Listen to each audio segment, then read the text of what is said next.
Hello guys, welcome back to a new video, and in today's video I want to give you guys the usual weekly market breakdown. We are going to take a look at the dollar index as well as Euro USD, the Dow Jones, gold, as well as the Nasdaq 100 from a technical as well as a fundamental perspective there as well. Now, without any further ado, let's jump straight into it. Now, firstly, we have to look at fundamental data. Now, the reason why it is important to understand fundamental information, because the fundamental information gives us an indication of which way we can participate or the long-term outlook for the market there as well. Now, first thing, we've got the Empire State Manufacturing Index, which came through at 10.8%. which is good to see after it's been in a negative role for such a long time. We can see that previously it was at negative 24.6. The Dow Jones' forecast, or the consumer sentiment, or the investor sentiment, was at negative 17.7. However, the market came through with a 10.8 there as well. We also have unemployment claims that's coming through. We've got the flash services PMI, the flash manufacturing PMI, and the flash services PMI coming through there respectively as well. This week, not a very busy week. Next week, we are going into gradually going into the bigger news coming through. We've got the GDP coming through there as well. And then the week thereafter, we've got the big guns coming through with the Federal Reserve interest rate decision. I'll be going to be keeping track. I'll be keeping track of all of this and expecting and giving you guys updates exactly in terms of what it is we can expect.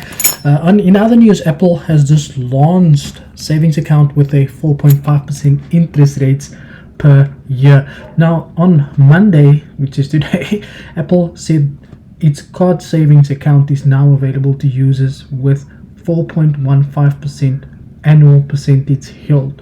Now, this is where you separate an investor from a retail trader.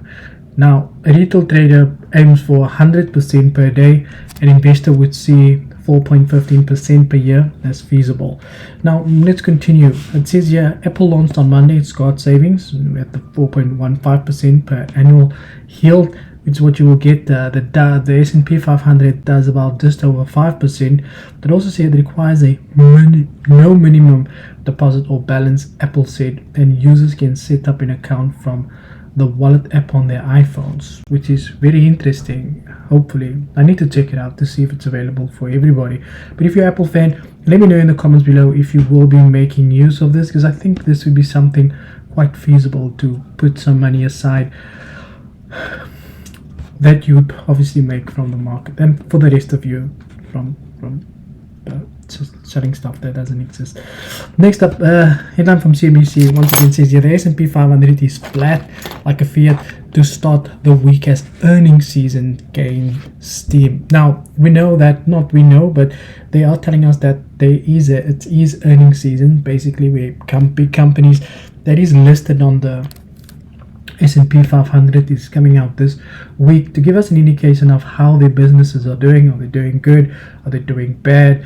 You know, kind of exactly what is kind of going on. And if you ask anybody, we don't know what that information is going to look like. So if you are a NAS goal, or you are part of the NAS gold, just make sure that they don't let you sell at support and buy at resistance, and just make sure that you understand you're following the news there as well. And the news is not the only thing you should be following. If you do enjoy the content, a sub would be appreciated, as I provide valuable educational content on a daily basis.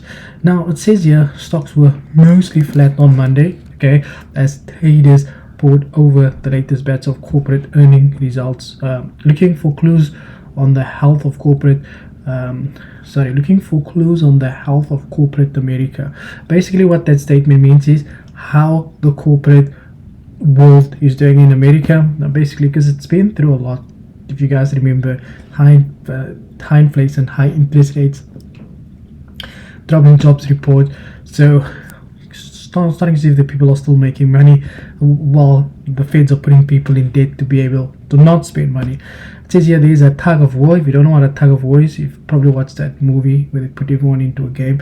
It's basically where you get three people on one side, three people on the other side, and they're pulling their rope from either sides there is tug of war between those who are feeling optimistic that the Fed will soon be ending the interest rate. So there's half of the people are feeling optimistic. They feel like the Fed could potentially stop hiking interest rates, and then there's me who think that the Feds cannot stop because inflation's nowhere near where it's supposed to be.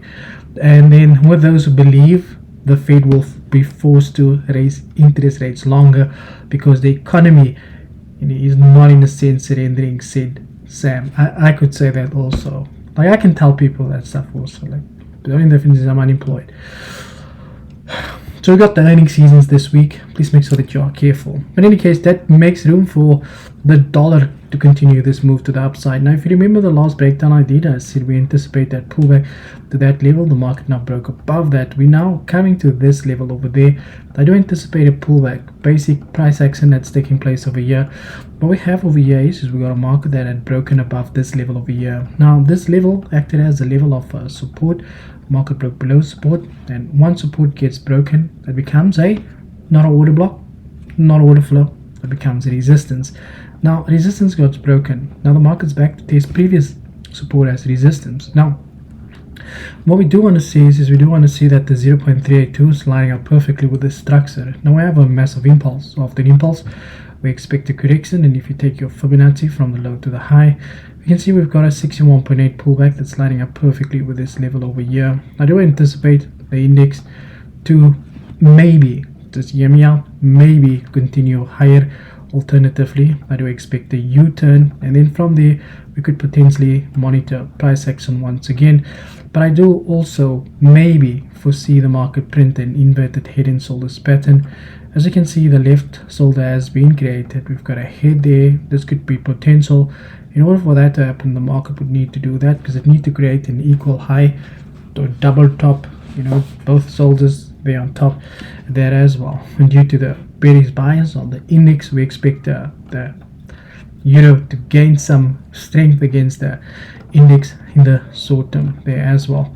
Now, and I've said this also, if you remember, I said that I do expect a deeper retracement on Euro USD.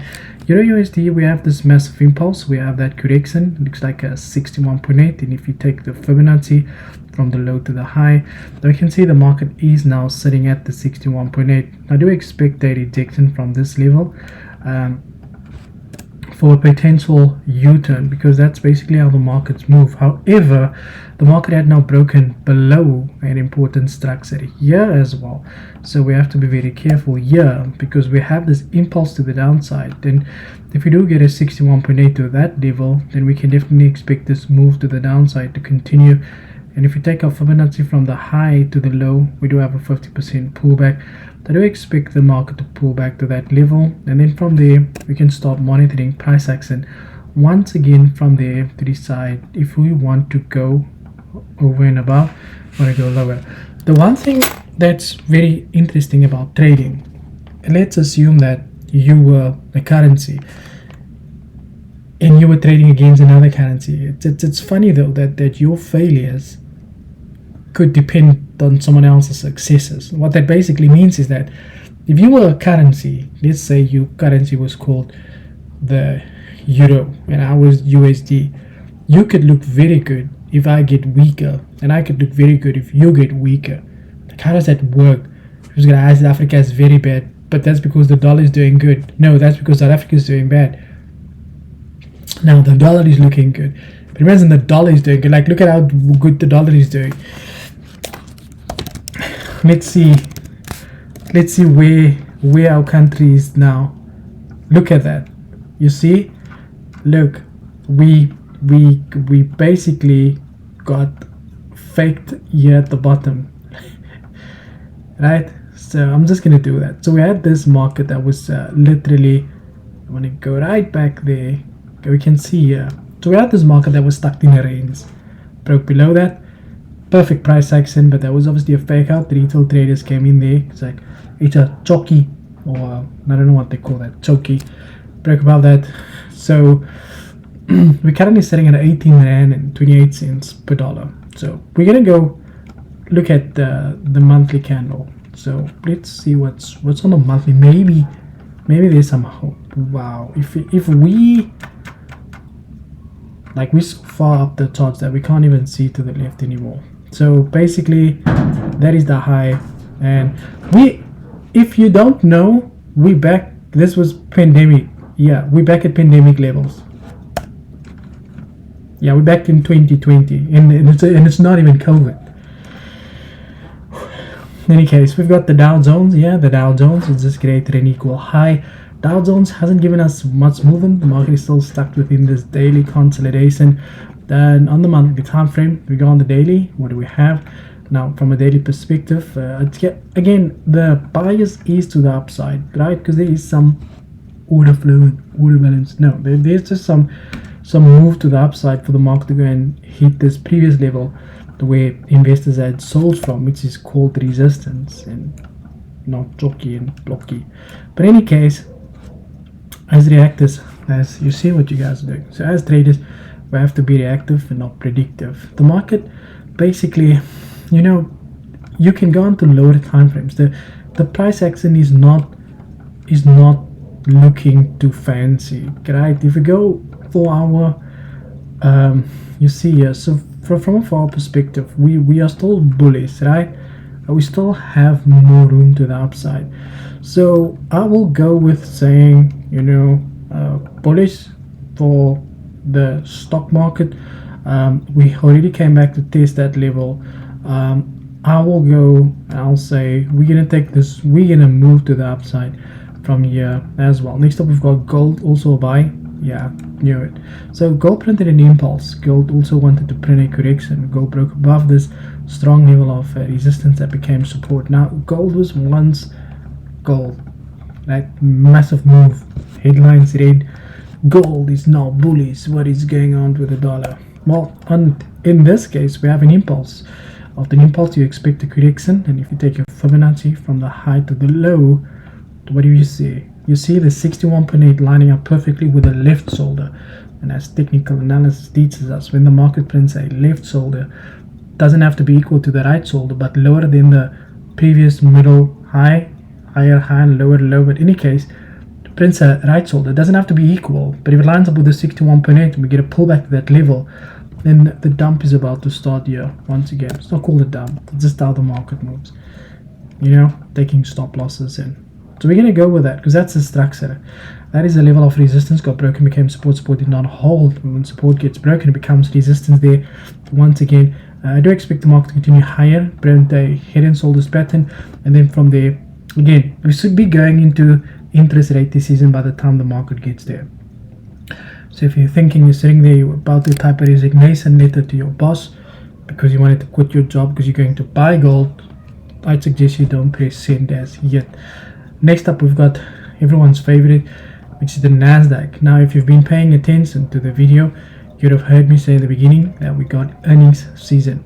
It is important that you are very careful when you trade indices during my friend, when you trade indices during earnings season. Why?